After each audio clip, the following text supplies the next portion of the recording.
sadly didn't, but I can comment on a few things. I actually did like the Batman costume. I heard that Ben Affleck was a great Batman, but I've heard nothing but mixed to negative things about this movie. But I am still eager to watch the extended cut since I heard a lot more positive reviews on that one. What I'm reading on the little bio of Diana Prince, apparently she's supposed to be 5,000 years young in this movie. Huh. I mean, Didn't know that. I knew that she was long before most men on this earth, but I didn't think she was that distinguished. Hmm. Oh boy. I suppose we'll talk briefly about some of the things that are going to be showing up for next year. One of which to note is the 2017 reboot for Power Rangers. Oh boy. I have mixed feelings about this. On the one hand, I think they've waited for the right amount of time to try and go back to the original premise and give it a slightly more, I don't want to say realistic approach because I think that word's thrown around too much, but a much more plausible approach where it's not so kidified as the original TV series. But then again, we are talking some 23 years ago since the likes of Austin St. John and Amy Jo Johnson took on those roles. And funny thing is, the actress who's playing Kimberly, her resemblance to Amy Jo is actually quite scary, how the two of them look alike. I like that they are going with a slightly more alien approach with regards to what we've seen of Alpha 5, what we've seen of the Morphers, and I'm presuming they're still being referred to as power coins with regards to what's going into the Morphers, but with the looks of the dinosaurs that they're going for, not sure what to make of that. I mean, Kaiju Noir, I mean, I know you're huge on most things Sentai and Japanese in origin. What's your take on it? Hmm.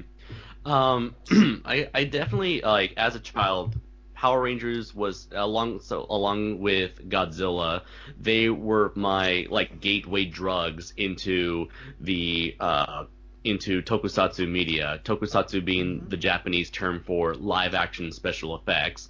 Pretty much, men in rubber suits, spandex, models, all that good stuff. That's pretty much always been my bread and butter. And so I've grown up with the franchise throughout my entire life. And it was Power Rangers was always something that was always very near and dear to my heart.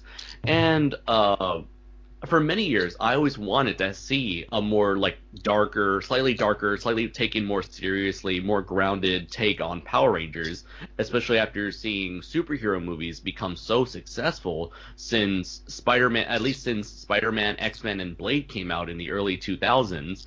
And so I've always in the back of my head thinking, what if they were able to do the same sort of treatment of, still embracing the wackiness of the source material while still giving it a sense of a sense of seriousness with the story, like taking itself a little slightly more serious, giving us characters we like, giving us deeper character motivated stories, and I was all for this movie being created. However, every time we see a little bit new from this movie, I'm getting the feeling that it's less of a Power Rangers movie and more of like like Suicide Squad, a hodgepodge of different ideas of what's been popular for the last 5, 6, 7 years. And I feel like this movie would have been good had it came out around the time when dark and gritty used to be the thing in movies, like back in like the days of the Dark Knight or like the X-Men movies, where we weren't quite yet ready to embrace like the more spectacular, more fantastical side of genre films. So I feel like this movie is at least 5 years too late. It's trying to be, it has a very like dark and moody, melancholy tone, at least judging from the trailer. Then again, the trailer seems to only show scenes from the first act of the film, I want to say, or at least like the first and a little bit of the second act. So like I like aspects of the trailer, but then there are also other aspects that have me very worried that it's not going to be able to stand out as its own unique. It's not going to have an identity to stand on. So it's like the trailer shows me a movie that could easily go in either direction. In terms of the aesthetics, however, it's something I've had a very huge issue with. The Iron Man-esque suits I can get behind. I can sort of get behind. But when it came to like the robots, like for me, I'm all about the giant monsters, but giant robots have always been like my second thing, my favorite thing of all time in fiction. So to see like them make this horribly lazy design of a Megazord and these very ugly looking alien-esque dinosaurs, it's a clear reflection of the modern day aesthetics that artists at Hollywood seems to be going after. I mean, I love for anyone who hasn't seen Pacific Rim are, in my opinion, are what the Megazord should have been going for in terms of the aesthetic. Very like simplistic designs, very flat, blocky-esque panels.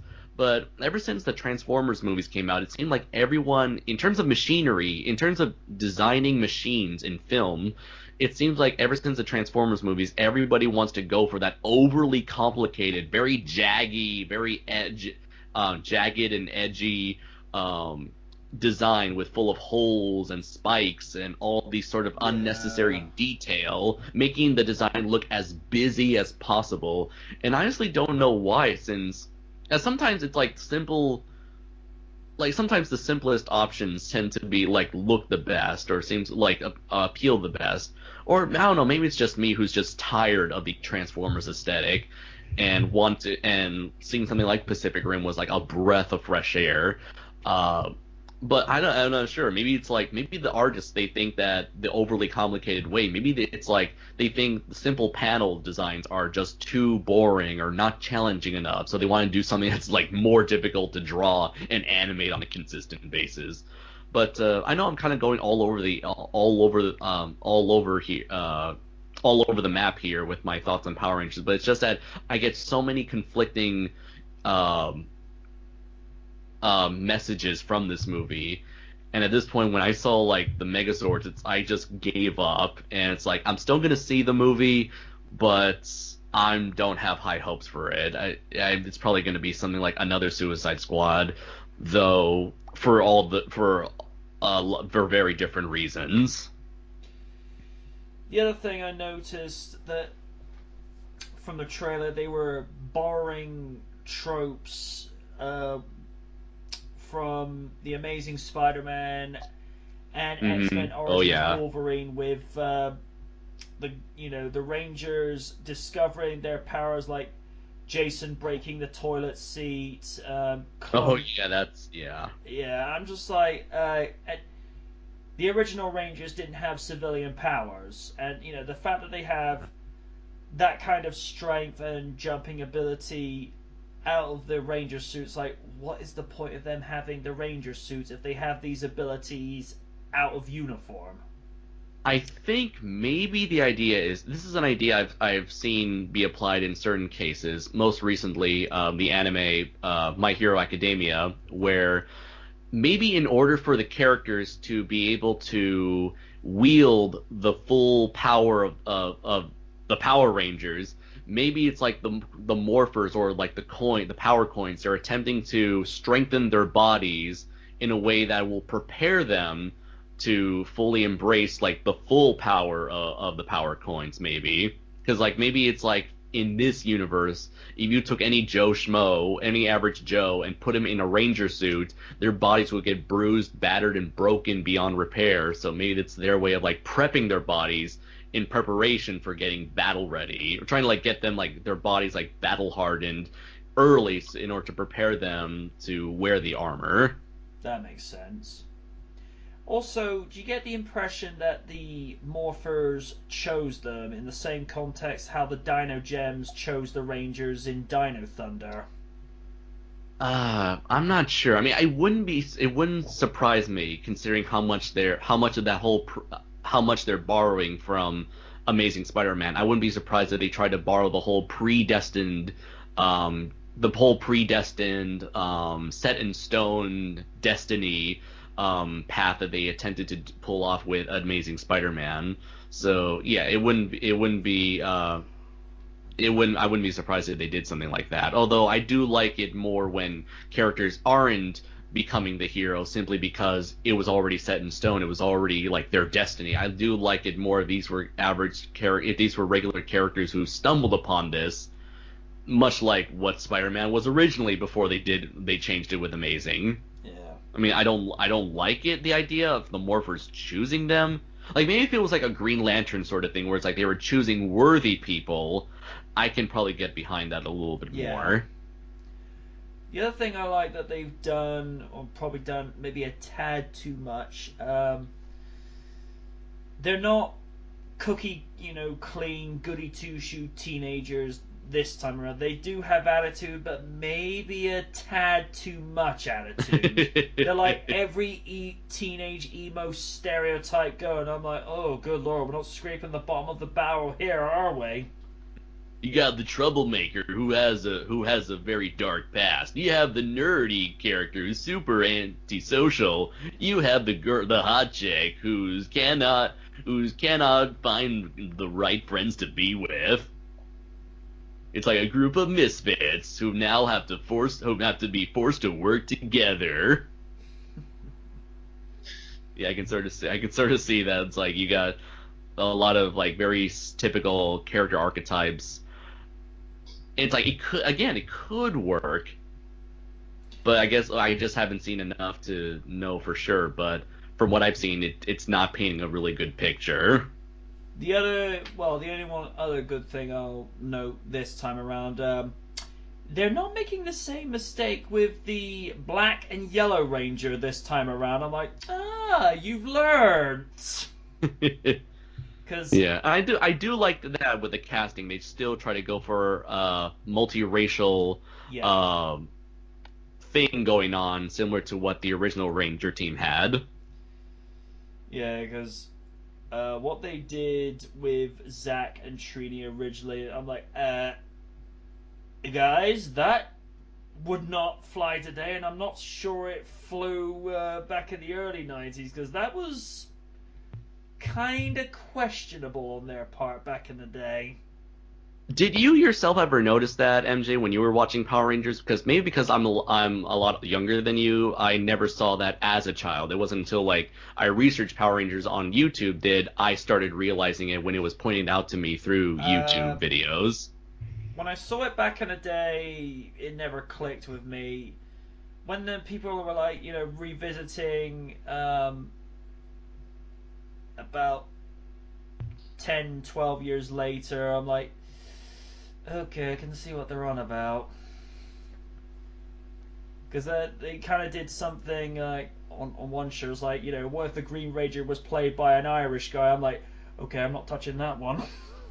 It's like, no, I'm not going anywhere near that. The Green Ranger the Jewish Ranger was the Green Ranger. I'll be like, ooh, so not touching that one. Oh dear. And then of course we got Ghost in the Shell at the end of March. That'll be interesting, at least. Looking forward to the Pirates of the Caribbean movie. They're doing another one. Oh yeah, Dead Man Tells No Tales. Yeah, that's coming in 2017. Yes. Also, I believe in March 2017 is Kong Skull Island, and if you haven't seen the trailer yet, I highly recommend you do so because it looks like it's gonna be a real. Oh, you did? Oh, awesome! Yeah, it looks like it's gonna be a really fun movie, and it feels like Legendary is learning from their mistakes with Godzilla 2014 and are giving us a Kong movie with Kong in it. Yes. Yeah, I mean, okay, the Batman Lego movie is also coming Oh, next. yeah. Oh, yeah. That That's looks gonna to be a lot of awesome. fun. Yeah. And of course, No, we But got... I really like this take on. Really like this take on Batman, where it's like he's like the embodiment of the I can do anything because I'm Batman mentality that many modern day Batman fans have. He's like Batman can do no wrong because he is awesome, always awesome, It's and like they just like infuse that arrogance into his personality. It's almost like, Chuck Norris jokes, like Chuck Norris doesn't celebrate birthdays, birthdays celebrate Chuck Norris. Which he's actually 76 today. Really? Yeah, He's that old? He's that old? looks after Yeah, himself. I mean, there's another joke. Chuck Norris doesn't have an escape key on his computer. No one escapes. I like this. Yeah. I like this one. I heard Batman went to Burger King and ordered a Big Mac and got one. Yeah, Chuck Norris can unscramble an egg. Awesome. And of course, You can easily replace these Chuck Norris jokes. Just replace Chuck Norris with Batman. yeah. Speaking of It'll Batman, still. Mm-hmm. oh sorry, I was about to say. Remember in Justice League where that one episode, Batman goes into a coffee shop. He says, "Give me a triple now." Anyone remember that? Yeah, I do. That's when there was like this doctor trying to poke around his head. Goes, "My head is not a good place to be."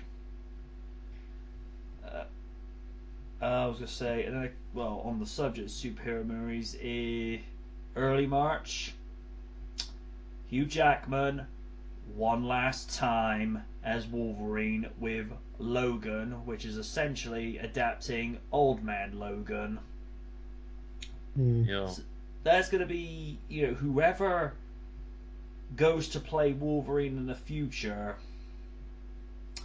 they have got some big shoes to fill because Hugh Jackman, he has been Wolverine in the same context that, Robert Downey Jr. has been Iron Man, but the difference is Jackman has made 8 appearances so far as that character, and that's more than any other character has appeared as their respective superhero counterparts. So he's been a real tough one to try and match up with. I mean, yeah, he was in every single X-Men movie. Yeah. I like it in X-Men First Class. They goes, I'm Charles Xavier, Eric Lencher, go F yourselves. First superhero character to drop an F-bomb. I'm like, yeah, it had to be Logan.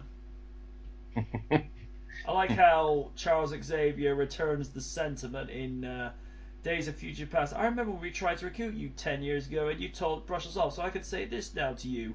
F off!